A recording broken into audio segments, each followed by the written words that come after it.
Is the Sony PlayStation Vita worth it in 2022? Let's talk about that.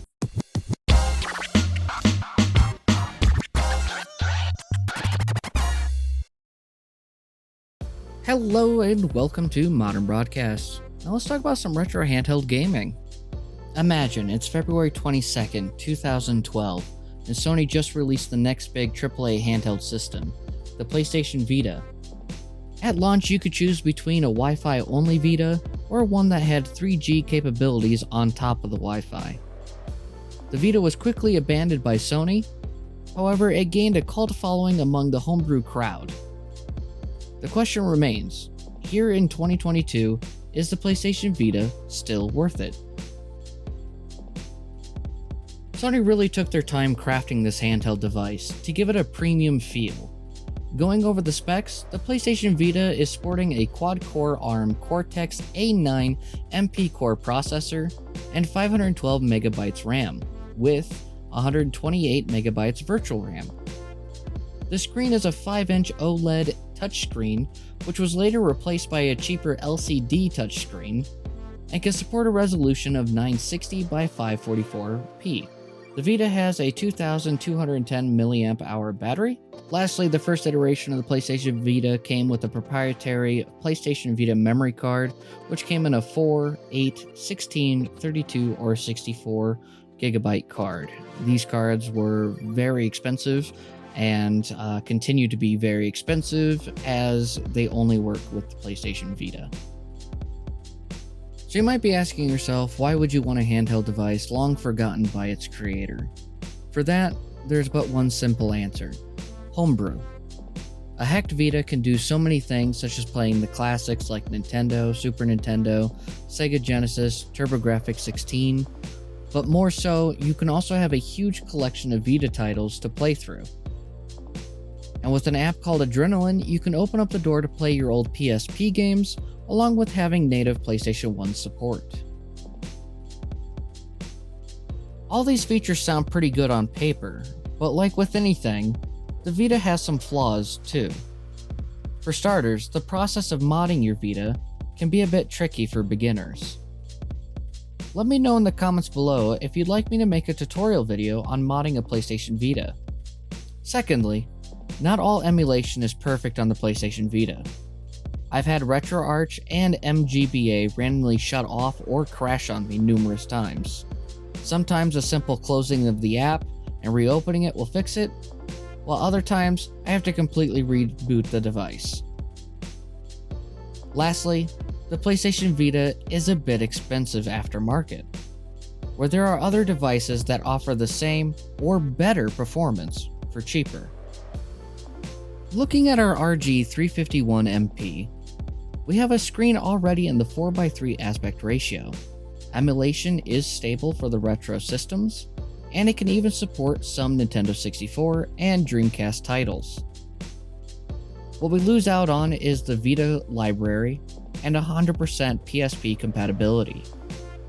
However, at the time of making this video, the RG351MP is $160 brand new, while the cheapest Vita I could find aftermarket is $200. With a modded PlayStation Vita, you can capture your screen via USB. However, the sound will need to be plugged in separately, and unfortunately my 3.5mm headphone cable has been lost to the ether. So let's go ahead and do some good old microphone capture audio.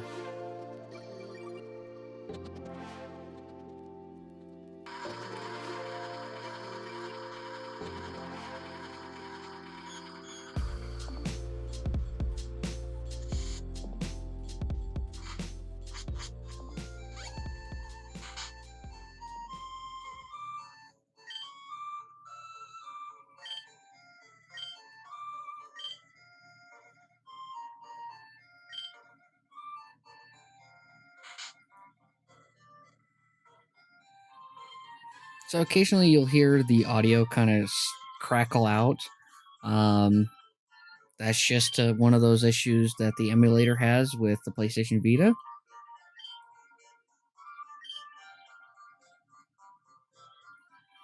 But for the most part, I mean, it's responsive with the D-pad.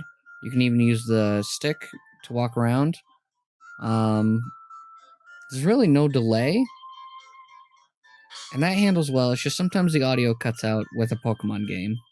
So let's go ahead and save, and you'll see that it really slows down when saving or doing anything that requires load.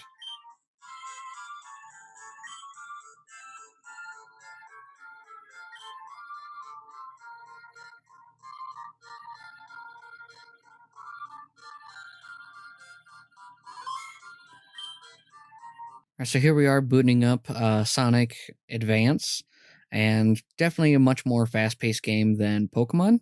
And you'll see how the Vita kind of struggles a little bit with more of these fast-paced games.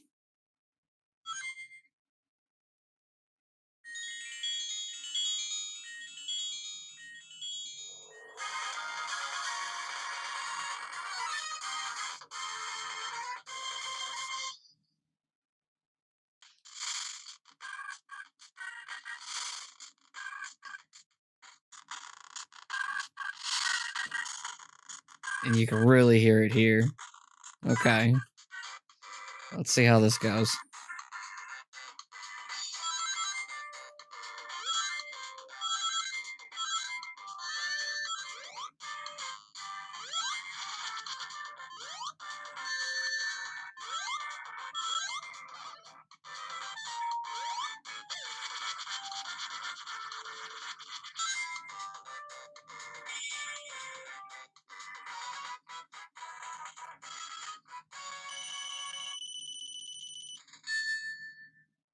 So for the most part, it actually played pretty alright.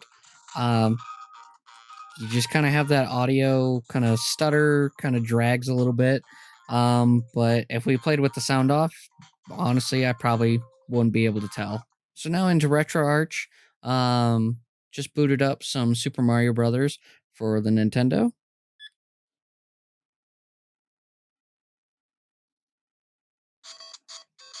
Here we go.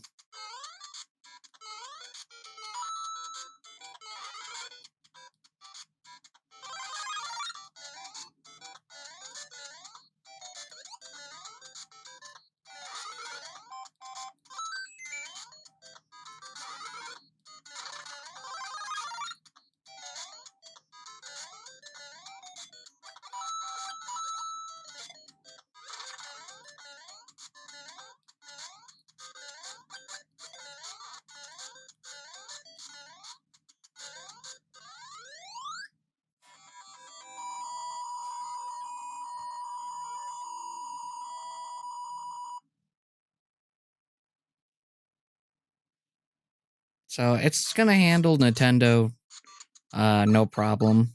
So I just switched over to Super Nintendo now, and we're going to go ahead and try out some Adventures of Batman and Robin.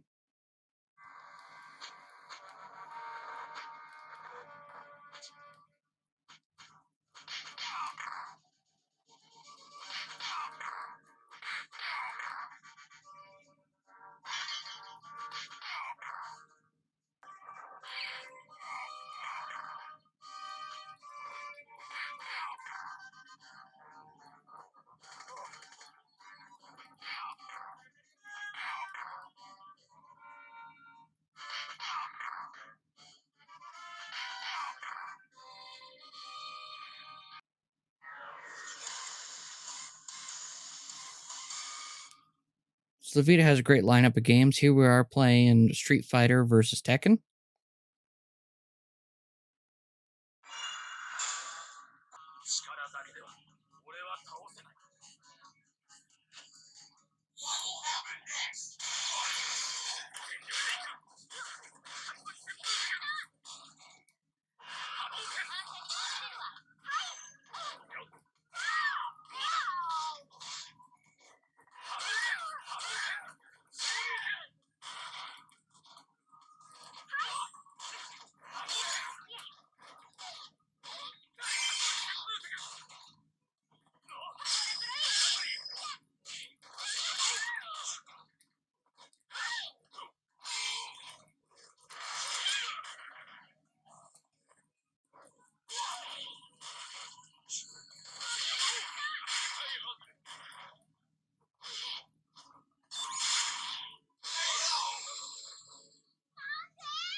I think that one game that always comes to mind when someone says PlayStation Vita is the good old Persona 4 Golden.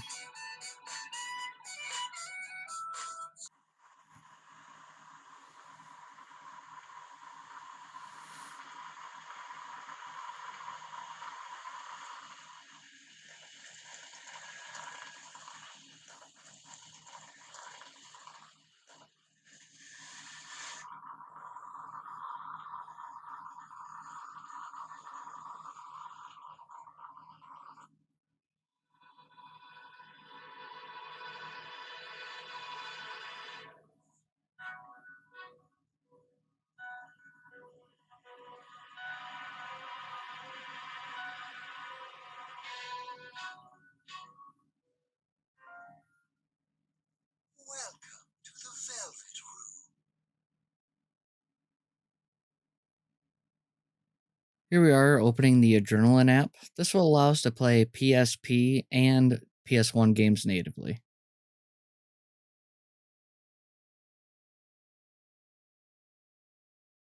Starting things off, we're playing Burnout on PSP. I decided to put the music back in, as hearing the car engine constantly throughout this being captured on my microphone is not a good sound. So I actually really like the Burnout series, originally starting out playing on the Nintendo GameCube.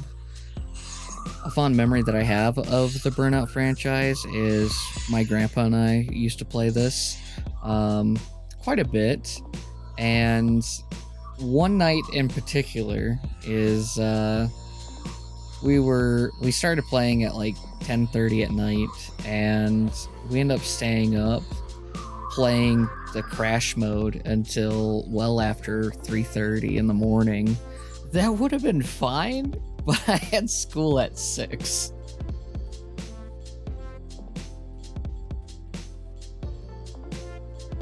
So as you can see here, after I hit quit, I'm just stuck on this black screen, and ultimately the app is now restarting. So once again, this is just another showcase to how the emulation on the Vita is not perfect. Something to keep in mind when you're considering picking one up. Circling back to the question that we started with, is the PlayStation Vita worth it in 2022? I think that depends on who's purchasing the device. If you're a collector and have an itch for handheld gaming consoles, then the PlayStation Vita offers a fine roster of exclusive titles. If you're looking for a true Swiss Army knife type handheld though, the Vita is not for you. You would be much better off with an RG351MP and its compact design without sacrificing quality.